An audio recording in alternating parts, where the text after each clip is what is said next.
Hi, this is Marcia, and welcome to the progression board video. In this video, we're going to be showcasing how to use progression boards from K through 5 classroom environments. It doesn't mean that you have to be blended or personalized. It's just how to keep kids moving, especially if they are working at their own pace, place, and path. If you're taking ownership, this is a great way to get kids motivated. Progression boards are a way to quickly showcase where the kids are and what they're working on next. There's no stop or start, it just continually flows. So that no one knows, like this kid's ahead of this kid. You'll see what I mean when we get going on these videos. We have a lot of great examples and I can't wait to share with you. Let's get started. Okay, progression boards. What are they? What does it mean? Well, I'm going to be showcasing a lot of great examples from a school in Ohio called Nordonia Hills Local School District. And we're going to be showcasing what some of the teachers have been doing with these progression board ideas. I love the fact that I get to go and coach them, so this is just a great way to help showcase what they're doing so that they can see that they're making progress. So here's an example of one of the teachers who put together a progression board in her ELA classroom. What she did was she put the different tasks the kids had to complete, and whenever they get it done, they just move ahead.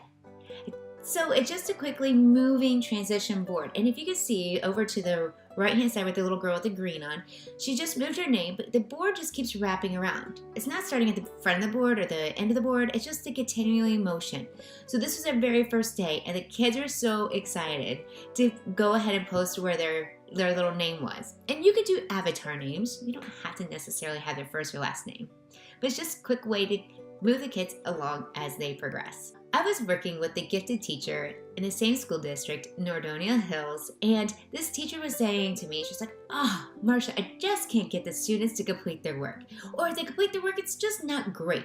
What can I do?" And I'm like, "So do you have a checklist?" She's like, "Yeah, I have a checklist in place, and this is what I'm doing." I'm like, "Okay, what else are you trying?" And she's like, "Well, I just don't know." And I'm like, "Well, what if we were to put them in jail until they got their work done?" She kind of looked at me weird. I'm like, "Yeah, like Monopoly jail." She's like, "Oh, I like that." So what she did is she took her checklist and she put it into like the different activities so they rotate around the board. Now she has the kids rolling the dice and they can move to anywhere. But if they turn in something that's not necessarily good quality, she sends them to jail. Kind of a fun idea. I love it. Now this works great like if you're doing like rocks and minerals where you can learn about igneous rock or metamorphic rock and it doesn't necessarily have to all be linear. Now with our chemistry teacher, she's like, "Well, I kind of feel like I have to teach them about the elements before we go into bonding." And I'm like, "Well, you're probably right." So it's up to you. You can do it in multiple chunks. You can do it where they have to move to every square or they roll a dice, depending on your content.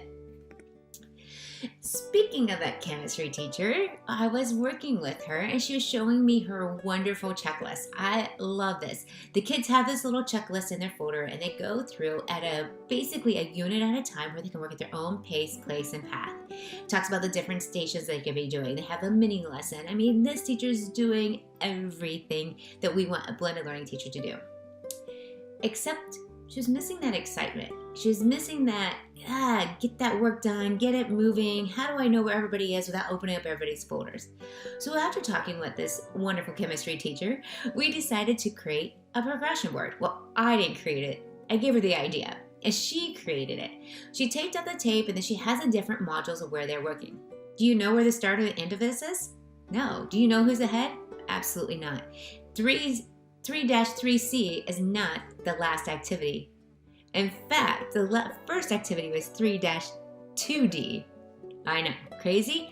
So all those kids are progressing and moving around at their own pace. And it's so fun to actually see the students doing it. And in fact, this is what's happening in her classroom since then. She has students really engaged with the content, working on different projects. So you can see that this kid here is working on the creating patterns. This group is also working on their patterns. They have their checklist. The kids in the background were working in a mini lesson and one was working on digital content. Here's a mini lesson with the teacher and oh, take a look at her dress. She wore that especially for me that day. Love it. So she's working in a mini lesson while the other kids are doing their progression board. And as soon as they got done with it, working with that activity, the student walked up and she moved her name to where she needs to go. And of course she moved her buddies because they just got done doing it together. That's what we mean by a progression board. They started clapping for her because they were proud of her, which is great. We want that. So One last thing about this chemistry teacher, I want to showcase what she did was she created it, she put it into play. We kept talking about it as a coach and a teacher model, and then she actually had other teachers from her district come and see her board. And here's what she had to say. Who I need to hit first in terms of where they're at and what they're doing. Because my kids are moving at their own pace, so as you can see, everybody is, some kids are sort of behind, but at the same time, you do notice that most of my kids are right on pace. They are all in the same spot, or at least close to the same spot. And they do tend to work in groups, and I'm totally fine with that, because they do tend to help each other out. If I'm working with another group, they tend to ask their classmates first. So that was kind of my front of the room. And then over there is just my general, more of, these are things that are going to disrupt school kind of things. What I have noticed when I've gone to more of these self-paced, I don't have to worry about those disruptions. I don't have to adjust my lesson plans. Did you hear what she said? She doesn't have to adjust her lesson plans. Because again, the students are all moving at their own pace. So when they get done, they just go on to the next one. Sub-plans? What sub-plans? As long as you have the checklist in place, you know the kids know the routine, they just gradually move into what they need to do next. I want to show you now some sample progression boards. These are some ideas of what you can do. So this is the road trip progression board, and you can have this as a map in your classroom, and the students can go and they put in where they are, like what state they're completing. So they might have their own copy, and then they might put a little pin on each state to show where they're moving. That way there's no name attached to it at all. They just have a little pin, a push pin that moves around. So it's mod 1, mod 2, mod 3. What do I mean by modules? Basically, like in a chapter, there's like those little sections. One section of the chapter, that's kind of what I'm talking about with modules. And of course I colored Ohio red because it's my love. Gotta love Buckeye State. All right, progression board track. Now, this could be kind of fun for if you didn't want to do a big, huge amount of progression board, modules, you can do a smaller one. So when students complete mod 1, they get to work on their 20% time. When they complete mod 2, they get to work on their 20% time. I can really see this working well with any teacher who's starting to do progression boards, working at your own pace, or even lower grades, just because it's minimal, it's not a lot. I love this. It kind of reminds me of Trivial Pursuit. You're getting a piece of the pie. Whenever you get done with the module, you get that color and you put it on there. And then the team, again, can have little push pins, and they just push pin where they are. Or you can have their names. It's up to you. Whatever makes you feel comfortable. But the idea is that the students have their own puzzle piece, like Trivial Pursuit, and they're marking it off, and they also are showing where they are in a big group. Yes, it's important to have a display of where everybody is, because I think that's really key to make sure that everybody's progressing forward. Here's another fun one. I like this because this kind of like goes along with the sport of basketball. And so what they do is the kids get a little piece of the, get a color in part of the basketball for each module they complete. Again, something simple, something easy. If you had an actual basketball, you can have it like, I don't know, like a foam basketball. You can have where people are. Again, displaying it, be creative. It's at your classroom. One last one, it's a star progression board, but again, the star progression board is on the outside and the inside. So the different icons can mean different things. Just something fun and different. But here's my absolute favorite.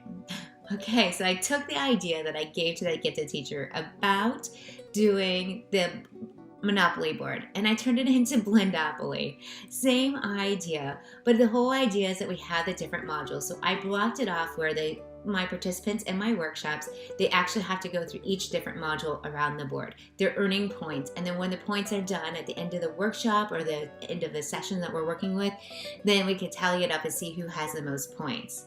But the idea is to get adult learners involved in being part of this learning environment also, to see how they react. So the point system looks something like this. How many points did you get for what module are you in? Did you complete your mini lesson, which is with me, the future ready activity, independent practice, digital content, checkpoints. I truly believe that if I want them to do it, they gotta experience it. And finally, I got a really good kick out of creating the chance and fortune cookies, the chance and the community cards that happen within the the game. So here's like chance cards. So like they actually are earning points. So just like in Monopoly, the different color money represented by the different colors. So a pink would be $5, blue would be $50, the orange would be $100. So that they earn those little random chunks of money as they progress around their board. I'm anxious to try it tomorrow. I'm trying it with 110 teachers. Let's see how that goes.